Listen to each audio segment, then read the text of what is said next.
2024년 3월 15일 금요일 저녁이었습니다. 저는 평범한 중산층 가정의 어머니로 남편과 중학교 2학년 딸 수연이와 함께 살고 있었죠. 그날도 여느 때처럼 저녁 식탁에 둘러앉아 있었습니다. 남편은 회사에서 있었던 일을 이야기하고 있었고, 저는 내일 수연이 학원 스케줄을 확인하고 있었습니다. 수연이는 말없이 밥을 먹고 있었죠. 저는 그게 사춘기라서 그런 거라고만 생각했습니다. 수연이가 밥을 반도 남기고 일어나려 하자 저는 습관적으로 말했습니다. 다 먹고 가라고, 키 크려면 잘 먹어야 한다고. 수연이는 배부르다며 방으로 들어갔고 저는 한숨을 쉬며 남은 밥을 치웠습니다. 그때까지만 해도 저는 우리 가족이 그럭저럭 잘 지내고 있다고 믿었습니다. 수연이 성적도 중상위권이었고 특별히 문제를 일으킨 적도 없었으니까요. 물론 요즘 들어 말수가 줄긴 했지만 중두병이려니 했습니다. 밤 11시 수연이 방을 확인하러 갔을 때도 불은 꺼져 있었고 저는 잘 자고 있구나 싶어 안심했습니다. 남편도 내일 골프 약속이 있다며 일찍 잠자리에 들었죠. 그런데 새벽 2시쯤이었을까요? 화장실에 가려고 일어났다가 수연이 방문 밑으로 불빛이 새어나오는 걸 봤습니다. 문을 열려다가 잠시 망설였죠. 사춘기 아이의 사생활도 존중해야 한다는 교육 전문가의 말이 떠올랐거든요. 하지만 이상한 예감이 들어 살짝 문을 열었습니다. 수연이는 책상에 앉아 무언가를 열심히 쓰고 있었습니다. 제가 들어온 걸 알아차린 수연이가 황급히 종이를 서랍에 넣었죠. 왜 안 자냐고 물었더니 수연이는 숙제한다고 대답했습니다. 하지만 그 아이 눈빛이 평소와 달랐어요. 뭔가를 숨기고 있는 것 같았지만 저는 그냥 방을 나왔습니다. 다음 날 아침 그 불안한 예감은 현실이 되었습니다. 토요일 아침 7시 저는 수연이를 깨우러 방으로 갔습니다. 오전에 영어 학원이 있었거든요. 그런데 방이 텅 비어 있었습니다. 침대는 그대로였지만 수연이가 없었죠. 처음엔 화장실에 있나 싶어 기다렸습니다. 5분, 10분. 불안감이 커지기 시작했습니다. 그때 책상 위에 놓인 편지 봉투가 눈에 들어왔습니다. 엄마께라고 적혀 있었죠. 떨리는 손으로 편지를 열었습니다. 수연이의 또박또박한 글씨가 빼곡히 적혀 있었습니다. 편지는 이렇게 시작했습니다. 엄마, 저 집 나갈래요. 더 이상 이 집에서 살 수 없어요. 엄마가 나쁜 사람은 아니라는 걸 알아요. 하지만 저는 엄마 곁에 있는 게 너무 힘들어요. 저는 그 자리에 주저앉았습니다. 무슨 소리인지 이해할 수 없었죠. 제가 뭘 그렇게 잘못했다는 걸까요? 편지는 계속되었습니다. 엄마는 항상 저를 위한다고 말하지만 정작 제 마음은 한 번도 물어본 적이 없어요. 제가 뭘 좋아하는지, 뭘 하고 싶은지, 왜 힘든지. 엄마는 그냥 엄마가 정한 길로만 가라고 하잖아요. 초등학교 3학년 때부터 시작됐대요. 제가 그림 그리는 걸 좋아한다고 했을 때 엄마는 그건 취미로만 하라고 했죠. 피아노를 그만두고 싶다고 했을 때는 지금까지 투자한 게 아깝다고 했고요. 중학교 들어와서는 더 심해졌대요. 친구들과 놀고 싶어도, 학원 가야 한다고, 좋아하는 아이돌 콘서트 가고 싶어도 공부가 먼저라고. 저는 편지를 읽으며 수연이와의 지난 시간들을 떠올렸습니다. 정말 제가 그랬던가요? 아니, 그건 다 수연이를 위해서였는데. 남편을 깨웠습니다. 수연이가 가출했다고, 편지를 남겼다고. 남편은 경찰에 신고하자고 했지만 저는 조금만 기다려보자고 했습니다. 편지 마지막에 수연이가 안전한 곳에 있을 거라고 썼거든요. 하지만 그게 제 착각이었습니다. 수연이의 상처는 제가 생각했던 것보다 훨씬 깊었던 거죠. 오전 10시 저는 수연이 방을 뒤지기 시작했습니다. 어디로 갔는지, 누구와 함께 있는지 단서를 찾아야 했습니다. 책상 서랍을 열었을 때 일기장이 나왔습니다. 망설였지만 펼쳐봤습니다. 그리고 충격을 받았죠. 2023년 9월 15일 오늘도 엄마는 내 말을 끝까지 듣지 않았다. 미술부에 들어가고 싶다고 했더니 대학 입시에 도움 안 된다고 잘랐다. 내가 뭘 좋아하는지는 중요하지 않은가. 보다 2023년 11월 3일 친구 생일 파티에 가고 싶었는데 엄마가 또 안 된다고 했다. 토요일은 수학 특강이 있는 날이래. 친구들은 다 가는데 나만 이제 친구들도 나를 부르지 않는다. 2024년 1월 20일 엄마가 또 나를 옆집 민지와 비교했다. 민지는 전교 10등인데 너는 왜 30등이냐고. 나는 민지가 아닌데, 나는 그냥 나인데. 읽으면서 가슴이 찢어지는 것 같았습니다. 저는 정말 수연이를 위한다고 생각했는데 수연이에게는 그게 족쇄였던 거군요.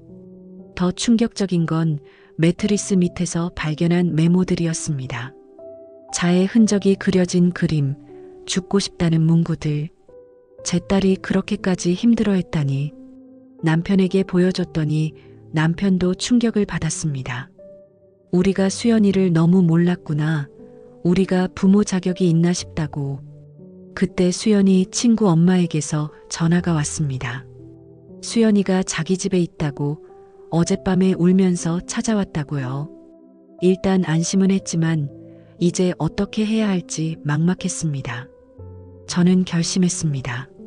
지금까지의 제 방식이 틀렸다면 이제라도 바꿔야 한다고. 하지만 그게 쉽지 않다는 걸 곧 알게 되었죠. 오후 2시 저는 수연이 친구 집 앞에 섰습니다. 수연이가 좋아하는 마카롱과 편지를 들고요. 초인종을 누르자 친구 어머니가 나왔습니다. 수연이는 방에서 나오려 하지 않는다고 했죠. 저는 부탁했습니다.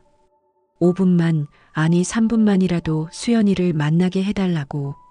수연이는 결국 거실로 나왔지만 저를 보려고도 하지 않았습니다. 저는 떨리는 목소리로 말했습니다. 수연아, 엄마가 미안해. 내 일기를 봤어. 내가 얼마나 힘들었는지 이제야 알았어. 엄마가 정말 많이 잘못했구나. 수연이가 처음으로 저를 봤습니다. 눈에 눈물이 고여 있었죠. 엄마도 사실은 그랬어. 할머니가 엄마한테 그랬거든.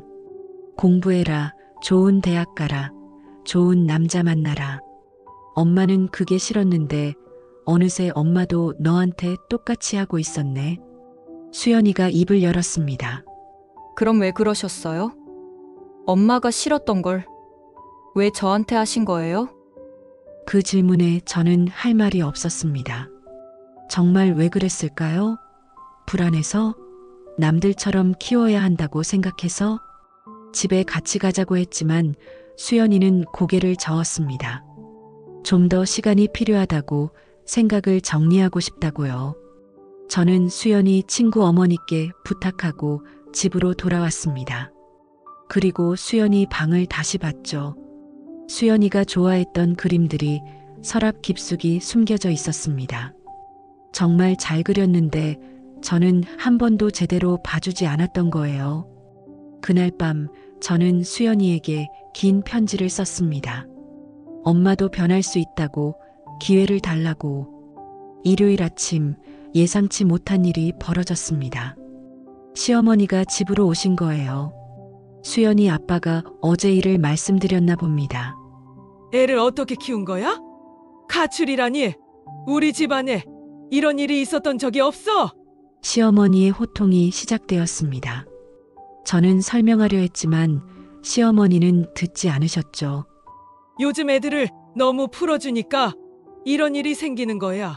우리 때는 부모님 말씀이 곧법이었어. 감히 가출이라니? 남편이 말리려 했지만 소용없었습니다. 시어머니는 당장 수연이를 데려와서 혼을 내야 한다고 하셨죠. 그때 저도 참았던 게 폭발했습니다. 어머니, 그렇게 키우셨던 아드님은 행복하셨나요? 술 드시고 들어와서 가족들한테 화풀이 하시던 그 시절이 좋으셨나요? 시어머니가 놀라셨습니다. 남편도 저를 말렸지만 저는 계속했습니다. 수연이는 어머니 손자예요. 하지만 제 딸이기도 해요. 저는 제 딸을 어머니가 아드님 키우신 방식으로 키우고 싶지 않아요. 시어머니는 며느리가 버릇없다며 화를 내고 가셨습니다. 남편도 왜 어머니한테 그렇게 말하냐고 했죠. 하지만 저는 후회하지 않았습니다. 이제는 정말 바뀌어야 할 때였으니까요. 수연이를 위해서라도. 그런데 시어머니가 직접 수연이 친구 집으로 전화를 하셨더군요. 수연이를 바꿔달라고. 그리고 수연이에게 당장 집으로 돌아오지 않으면 용돈도 학원비도 끊겠다고 협박하신 거예요. 수연이 친구 어머니가 저한테 다시 전화를 했습니다. 수연이가 울면서 자기는 이제 어디로 가야 하냐고 한다고요. 저는 당장 시어머니께 전화를 드렸습니다. 제발 수연이를 그냥 놔두시라고. 지금 수연이한테 필요한 건 협박이 아니라 시간이라고요. 하지만 상황은 더 복잡해졌습니다. 월요일 오전 학교에서 전화가 왔습니다. 수연이가 등교하지 않았다고요. 담임 선생님은 요즘 수연이가 학교에서도 힘들어했다는 얘기를 해주셨습니다. 사실 수연이가 반에서 따돌림을 당하고 있었대요. 이유는 황당했습니다. 수연이가 학원을 너무 많이 다녀서 친구들과 어울릴 시간이 없으니 자연스럽게 소외됐다는 거였죠. 저는 충격을 받았습니다. 제가 수연이를 위해 보낸 학원이 오히려 수연이를 고립시킨 거였어요. 그때 수연이에게서 문자가 왔습니다. 엄마, 저 학교 그만두고 싶어요. 검정고시 보면 안 될까요? 저는 급히 수연이 친구 집으로 갔습니다. 이번엔 수연이가 거실로 나와줬어요. 많이 야윈 것 같아 가슴이 아팠습니다.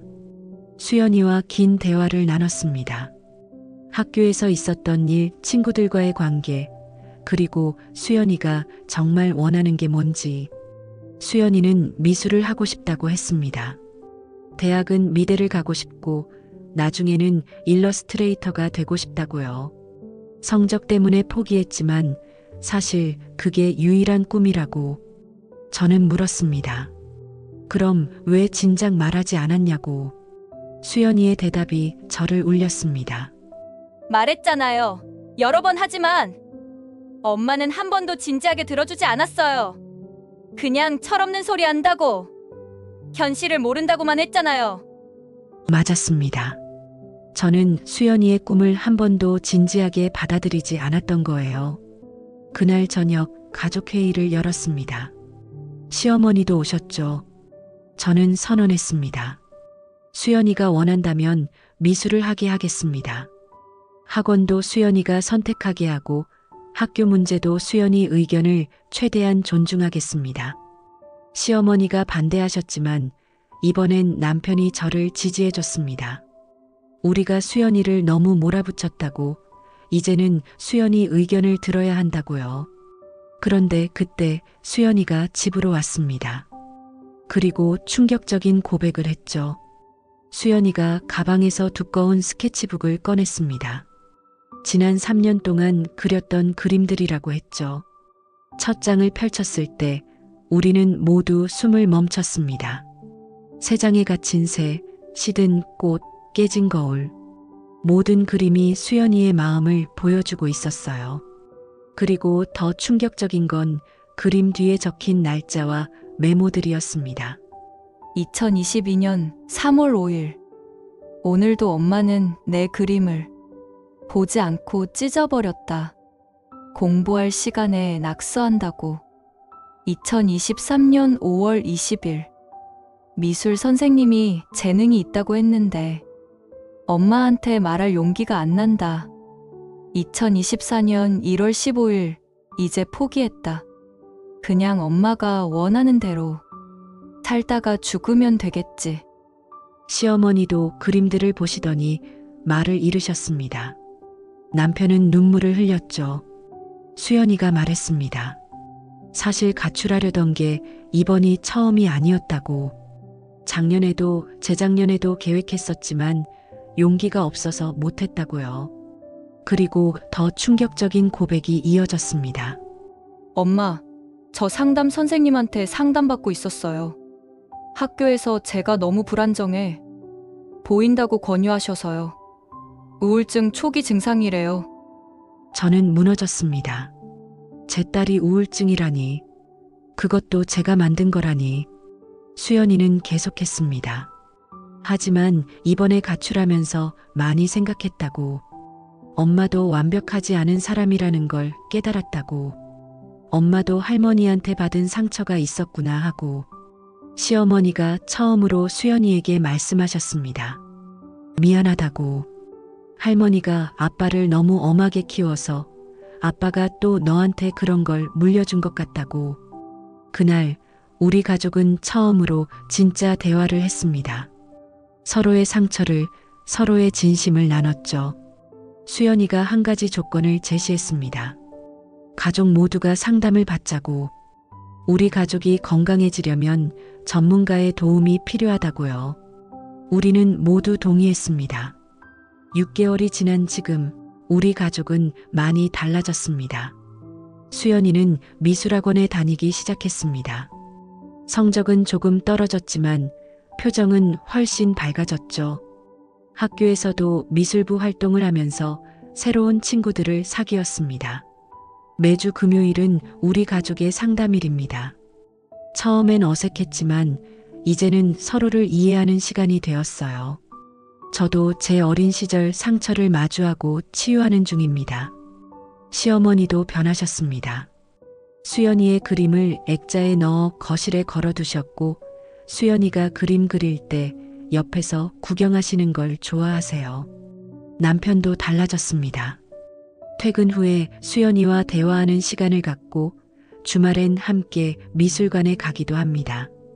가장 큰 변화는 저였을지도 모릅니다. 수연이를 하나의 독립된 인격체로 보기 시작했거든요. 제 소유물이 아니라 자기 인생을 살아갈 한 사람으로요. 며칠 전 수연이가 저한테 그림을 한 장 선물했습니다. 활짝 핀 해바라기였죠. 뒷면에는 이렇게 적혀 있었습니다. 엄마, 이제는 엄마도 저도 해바라기처럼 태양을 보며 살아요. 서로가 서로의 태양이 되어주면서요.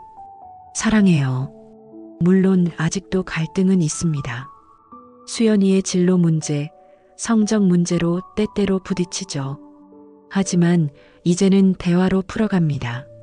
서로의 의견을 듣고 타협점을 찾아가면서요.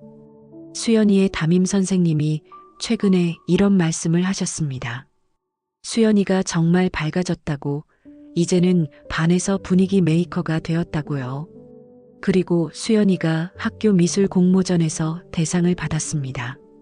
주제는 가족이었는데 수연이는 깨졌다가 다시 붙인 꽃병에 핀 꽃을 그렸더군요. 심사평에는 이렇게 적혀 있었습니다. 상처와 치유, 그리고 새로운 시작을 담은 작품. 깨진 흔적이 오히려 더 아름다운 무늬가 되었다. 그 말이 꼭 우리 가족 이야기 같았습니다. 수연이의 가출 선언으로 시작된 우리 가족의 위기는 오히려 우리를 더 단단하게 만들어줬습니다.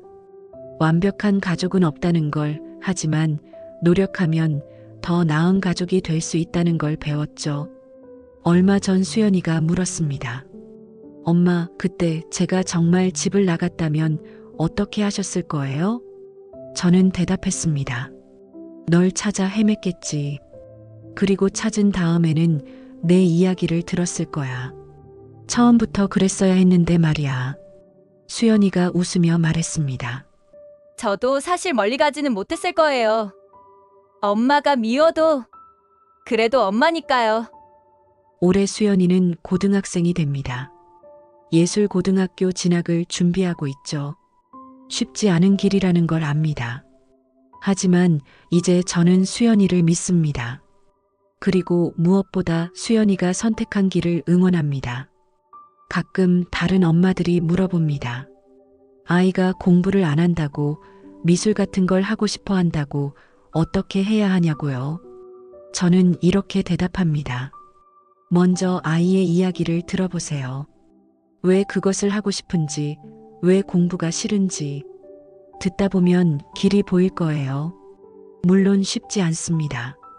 부모도 사람인지라 불안하고 남들과 비교하게 되고 내 방식대로 하고 싶죠. 하지만 아이는 부모의 소유물이 아닙니다. 함께 걸어가야 할 동반자죠. 수연이의 가출 편지는 아직도 제 서랍에 있습니다. 가끔 꺼내 읽으며 그때를 잊지 않으려 합니다. 제가 얼마나 독선적인 엄마였는지, 그리고 얼마나 변해야 하는지를 기억하기 위해서요. 최근에 수연이가 또 편지를 썼습니다. 이번엔 감사 편지였죠. 엄마, 그때 제 이야기를 들어주셔서 감사해요. 변하려고 노력해 주셔서 감사해요. 완벽한 엄마는 아니지만 저에게는 최고의 엄마예요. 앞으로도 가끔은 부딪히겠지만 우리 대화하면서 해결해요. 사랑해요. 이 편지를 읽으며 생각했습니다. 진정한 사랑은 소유하는 게 아니라 이해하는 거라고. 내 방식대로 끌고 가는 게 아니라 함께 걸어가는 거라고. 수연이의 15년간의 상처는 하루아침에 치유되지 않았습니다. 우리 가족의 문제도 완전히 해결된 건 아니죠. 하지만 우리는 계속 노력하고 있습니다. 서로를 이해하려고, 서로의 상처를 보듬으려고. 며칠 후면 수연이의 16번째 생일입니다. 수연이가 원하는 선물은 새로운 유화 물감 세트래요. 비싸지만 기쁘게 사주려고 합니다. 수연이의 꿈을 응원하는 마음으로.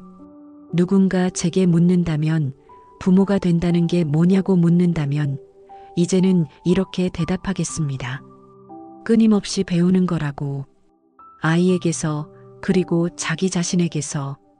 완벽한 부모는 없지만 더 나은 부모가 되려고 노력하는 부모는 있다고. 수연아, 엄마가 많이 부족했지? 하지만 이제는 알아. 내가 내 딸이어서가 아니라 내가 너여서 소중하다는 걸. 내 꿈을 응원할게. 내가 선택한 길을 믿을게. 그리고 기억해.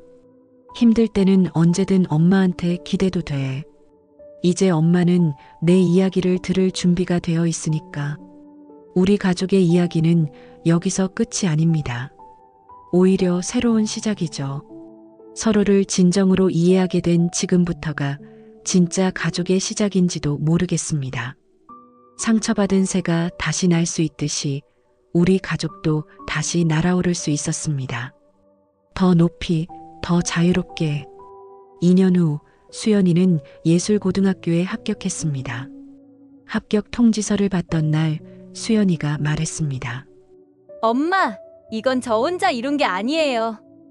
우리 가족 모두가 함께 이룬 거예요. 그날 저녁 온 가족이 모여 축하 파티를 했습니다. 시어머니는 수연이에게 새 이제를 선물하셨고 아빠는 태블릿을 사줬죠. 저는 수연이에게 일기장을 선물했습니다. 앞장에 이렇게 적어서요. 내 이야기를 써나가렴. 엄마가 정해준 이야기가 아니라 내가 만들어갈 이야기를. 그리고 가끔은 엄마한테도 들려주렴. 엄마는 언제나 내 이야기가 궁금하단다. 수연이는 저를 꼭 안으며 말했습니다. 엄마, 정말 사랑해요. 진짜로요. 그 순간 저는 깨달았습니다. 가족이란 서로를 완벽하게 이해할 수는 없어도 이해하려고 노력하는 사람들이라는 것을. 상처를 주기도 하지만 그 상처를 함께 치유해가는 사람들이라는 것을. 우리 가족의 봄은 그렇게 다시 시작되었습니다. 시청해주셔서 감사합니다.